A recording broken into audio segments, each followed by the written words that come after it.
अब आप सोच रहे होंगे कि मैं ये खूबसूरत सी सड़क दिखाने वाला हूँ, ऐसा कुछ भी नहीं है। मैं लगभग 500 मीटर डिस्ट्रिक्ट डोडा शहर से कुछ और चीज़ें दिखाने वाला हूँ। चलिए देख लीजिए हालत डोडा की। जो भी गंदगी शहर से आती है वो सारी गंदगी जो है इस जगह पे रखी जाती है, और जानवर भी यहीं पे हैं जो हम लोग इस्तेमाल करते हैं, मास्क वगैरह, पीपी किट या जो भी चीज़ें आजकल कोविड की महामारी में इस्तेमाल कर रहे हैं, वो सारी चीज़ें जो हैं यहाँ पे फेंकी जाती हैं और ये गाय जो है यहीं पे खा रही है। लगभग 1-2 घंटे से हम जो देख रहे थे, जब हम पार्ली वाली साइड से निकल रहे थे तो सोचा क्यों ना यहाँ पर आए और खबर करें आखिर ये रोजाना आग लगाने वाला कौन है यहाँ पे गंदगी को, और इस गंदगी को आग क्यों लगाई जाती है। वहीं आपको एक प्लांट दिखा देना चाहूँ, ये मेरे ठीक पीछे आप देख रहे होंगे, इससे खाद बनाई जाती है। लगभग 3 महीने लगते हैं इस खाद बनाने को। 3 महीने में ये खाद तैयार हो जाती है। साल में 12 महीने होते हैं। 12 महीने में सोचिए कितनी बार जो है खाद बना सकती है, लेकिन बेवकूफ़ बनाया जा रहा है यहाँ के लोगों को। यहाँ पे कोई भी खाद नहीं बनती, लाखों का पैसा खर्च करके ये चीज़ें तैयार की गई हैं, और अब देखिए जानवर पेट भर कर घर की ओर जा रहे हैं। अब यही जानवर जो हैं घर में जाकर दूध देंगे और हम ही लोग जो हैं इनको वो दूध जो है इस्तेमाल करेंगे, चाहे चाय में या ऐसे पियेंगे। सर क्या नाम है आपका? मेरा नाम बशीर अहमद है। बशीर जी कहाँ रहते हैं आप? मैं यहीं पे रहता हूँ, साथ में अकरमाबाद में। तो ये हालत कब से देख रहे हैं आप? ये हम 10 साल से देख रहे हैं ये हालात। कभी एडमिनिस्ट्रेशन को बताया नहीं आखिर ये चीज़ें बनाई क्यों है? अगर आपने यहाँ खाद का प्लांट बनाया है तो फिर यहाँ इस खाद क्यों नहीं बनाई जाती? हमने पूरे एडमिनिस्ट्रेशन को बोला, डीसी साहब को बोला, तहसीलदार साहब को बोला, और चेयरमैन जो टोन के हैं बेदू शाह, उनसे भी कहा, सबों से कहा। तो बेदू शाह ने क्या कहा? जिम्मेवारी तो नहीं की थी? इन्होंने कहा मैं क्या कर सकता हूँ, आप डीसी साहब को बोलो क्या करते हैं, डीसी साहब अगर करेगा कुछ तो मैं क्या कर सकता हूँ, ये इनका कहना है। तो काफी बार मैंने पहले भी सुना था यहाँ पे आप लोगों ने प्रोटेस्ट वगैरह किया था, तब क्या चीजें हुई थी? हमने लॉकडाउन में भी प्रोटेस्ट किया था। हमने उस दिन भी इनसे कहा था कि यहाँ पे ये गंद बहुत डाली है, आजकल कोरोना चल रहा है, ये मैंने कहा था कि ये तो कोरोना से भी बढ़ के बीमारी है। पूरे सिटी में ये धुआं जाता है और बदबू जाती है, और पूरे सिटी के जो जानवर आते हैं गाय वगैरह वो यहाँ पे कचरा खाते हैं। गेट से भी पूरा खुला रखा है इसको। और ठीक मेरे पीछे एक और तस्वीर दिखा देना चाहूँ, अभी म्युनिसिपल की गाड़ी आई थी, जैसे यहाँ मीडिया पहुंची थी और देखने की कोशिश की कि इन्होंने कुछ लोगों ने इनको बात वगैरह सुना दी होगी, और अभी म्युनिसिपल के कुछ लोग आए थे और वापस चला गए। तो कभी आगे पीछे भी आते हैं चक्कर लगाने को? ये आते हैं कभी कभी गाड़ी में से नजर मारते, शायद इधर आग लगाने आते होंगे। बस ये आग लगाने का काम करते हैं और कुछ नहीं, और गंद फेंकने का काम। यहाँ पे 17 वार्ड है डोडा में। लोग जो है आसपास जो है बीमार हो जाते होंगे, क्योंकि आपकी तो कोई सुनता नहीं। अगर डीसी नहीं सुन रहा है, म्युनिसिपल का चेयरमैन नहीं सुन रहा है, यहाँ का ईओ नहीं सुन रहा है, तो फिर किससे डिमांड करेंगे हम लोग?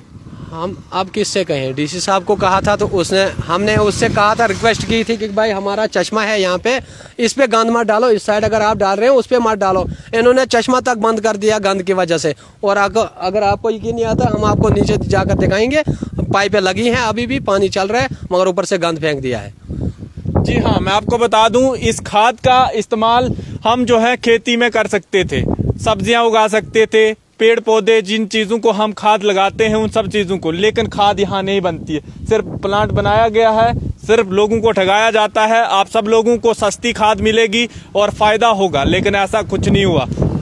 और सिटी से अगर जम्मू से कोई खाद आती है, वही खाद जो है 20-30 रुपए किलो यहाँ मिलती है। और यहाँ के एडमिनिस्ट्रेशन और यहाँ की म्युनिसिपैलिटी ने आश्वासन दिया था जब ये चीज़ें बनी थी कि यहाँ के लोकल लोगों को इसका फ़ायदा होगा और 10 रुपए किलो बनेगी। अगर वही खाद से जो पैसा आता म्युनिसिपल के पास, वही जो लोग जो है गंदगी साफ करते, उन्हीं को पैसा मिल जाता। आज वो भूखे नंगे यहाँ से कश्मीर की ओर जा रहे थे, प्रोटेस्ट कर रहे थे कि हमारी सैलरी बढ़ा दी जाए। कुछ लोगों की जान तक चला गई है, क्योंकि वो सफाई दिन रात करते हैं, मेहनत करके खाते हैं, लेकिन हराम वो लोग खाते हैं जिन्होंने यहाँ पे बनाकर भी ये चीजों का सही तरीके से इस्तेमाल नहीं किया। अगर ये खाद सही तरीके से बनती और यहाँ के लोगों को फायदा होता, और कम से कम यहाँ के जितनी भी खेतीबाड़ी करने वाले लोग हैं फारफलंग एरिया में, उन सब लोगों को जो है खाद मिलती और यहाँ पे सब्जी होती, यहाँ पे हर चीज वो उगती, जिससे हम लोग जो है बाहर जम्मू या कहीं अन्य डिस्ट्रिक्ट में भेजते। लेकिन ऐसा कुछ भी नहीं हुआ। इतनी बड़ी लापरवाही है।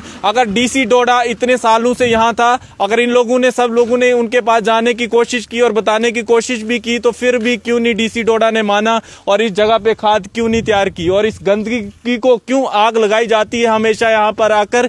और ये जो भी पीपी किट और ग्लव्स वगैरह हॉस्पिटल से आते हैं और ये जानवर जो है यहाँ से खाकर वापस घर चला जाते हैं। क्या ये महामारी हमारे घरों तक नहीं पहुंच रही? इसी तरह हो सकता है इसी गंदगी की वजह से आज सिटी के अंदर लगभग 1200 से ज्यादा केस आ चुके हैं और पूरी सिटी बंद है और हम लोग जो है दुकानें बंद कर घरों में बैठे हुए। किस लिए बैठे हैं? हम गवर्नमेंट के भरोसे और गवर्नमेंट की लापरवाही आप साफ तौर पे देख सकते। क्या डिमांड करना चाहेंगे एलजी से?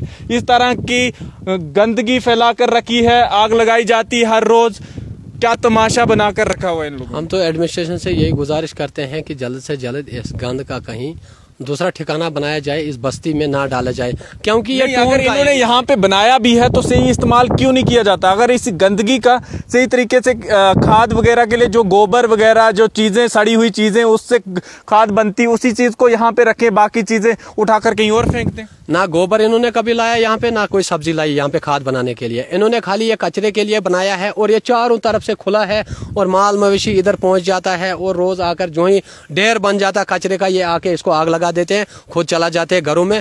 पूरे अकरमाबाद में ये धुआं यहाँ से चला जाता है हवा के साथ और घर में भी बैठना नहीं बनता है। जी हाँ, मैं आपको फिर से एक ही बात बताऊंगा, अगर ये खाद सही तरीके से तैयार होती और यहाँ की म्युनिसिपल पैसा कमाती, उसी पैसे का इस्तेमाल जो सफाई करने वाले हैं उनको फायदा होता। वो गरीब लोग, वो गरीब जिन्होंने अपनी जानें गवा दी हैं अपनी सफाई कर करके, लेकिन यहाँ की म्युनिसिपल एक तस नस नहीं है और यहाँ का एडमिनिस्ट्रेशन भी नहीं सुनता। जिस तरह से इन्होंने कहा कि डीसी डोडा ने भी नहीं बात ये मानी। हमने जब प्रोटेस्ट किया तो पुलिस लेकर आगे, आखिर इनका कसूर क्या है? क्या सच्चाई के लिए आवाज उठाना इतना गलत हो चुका है कि आप पुलिस की धमकी देंगे या लोगों को भगा देंगे? ये बीमार हो रहे हैं, हो सकता है अगर किसी ने 40 साल 50 साल जीना हो वो तो 30 साल की उम्र में ही मर जाएगा इसकी गंदगी को सूंघते सूंघते।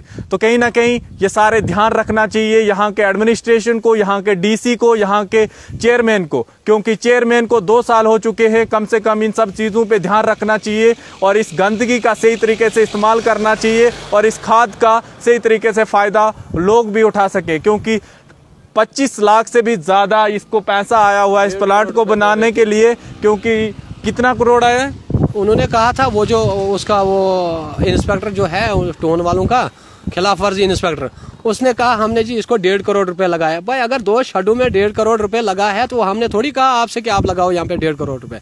जब आपने बनाना था 1.5 करोड़, लोग मरे, उससे कोई फायदा नहीं है। 1.5 करोड़ लगा दिया जैसे उन्होंने अपने घर से लगाया था। अगर लगाया था तो फिर सही तरीके से इस्तेमाल क्यों नहीं करती यहाँ के म्युनिसिपल कमेटी के वो बड़े बड़े लीडर या यहाँ के बड़े बड़े गवर्नमेंट अफसर? आखिर गरीबों को इस तरह से क्यों सताया जाता है और लोगों को क्यों सताया जाता है इस गंदगी की वजह से? तो फिलहाल देखते रहें यूं ही जम्मू परिवर्तन। मैं विकास मन्हास, टोडा।